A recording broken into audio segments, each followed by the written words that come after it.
And the first question is by Aniket Divadkar. He says, Hi Guruji, in recent days I came across several contents about Illuminati, secret society, who are ruling our whole world using media, finance network and pharma politics. Even many leaders, Gurujis and priests are under their control. Your answer on this. Not me, not me. But you have to still answer the question. I will, but I'm saying I'm not under that control. We agree.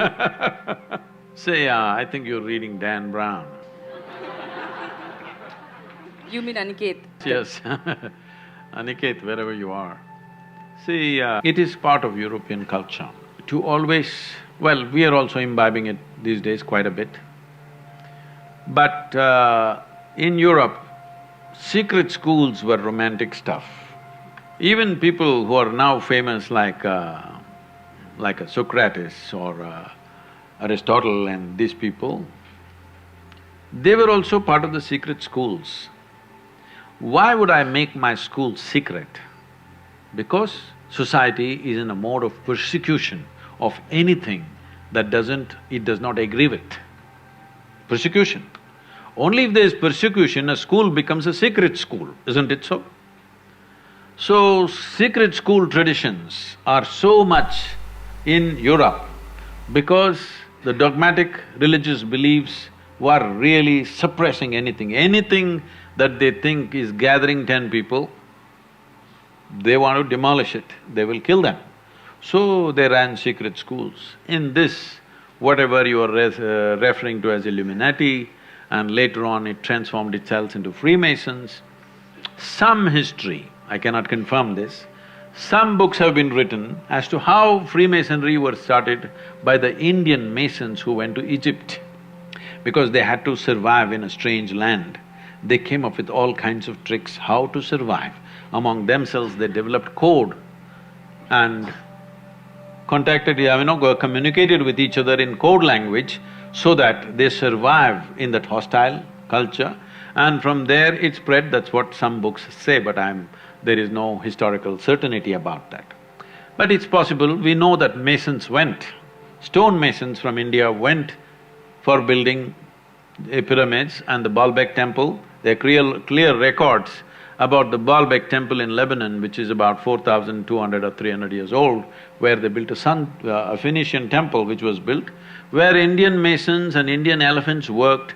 Every Lebanese child knows about it in their school, but none of the Indians ever study this or anything like this is mentioned anywhere in any of the Indian history books, unfortunately. Anyway, so later on it became Freemasonry, and Freemasonry took on a powerful form. When it went to United States, it took on a very powerful form because the Christian dogmatic thing was so suppressive. Free-thinking people called themselves Freemasons, though they were not doing any masonry anymore. But you will see one thing, wherever Freemasons are there, the building designs are fantastic. I've gone to a whole lot of Freemason temples simply because I love the design part of what they have done, fantastic designs. Because geometry is very much a part of their culture. It is because of this probably somebody is writing books saying that they came from India, because in India the yogic culture invested itself absolutely in the geometric aspect of life. Yoga means, in one way, aligning your geometry so that you become aligned with the cosmic geometry, so that your experience of life is enhanced in such a way that what is you and what is cosmos in some way becomes a reflection of yourself, or you become a reflection of the cosmos, whichever way you want to see it. So because wherever we see an extreme sense of geometry, then we think yogis must have been here, because this level of geometry doesn't come unless you are into an internal process in ancient times. Now, of course, people are studying geometry at a different level outside, but otherwise, at that time, the only way you could understand geometry so complex was studying your own structure, how this body is made, and observing the planets and astronomical phenomena. So, at one time, yes, they controlled a few things, but I think all secret schools are overly exaggerated. And don't worry, Aniket, huh? What's his name? Aniket Divatkar. Aniket, don't worry, they're not controlling anything much these days. Donald Trump is controlling a lot of things.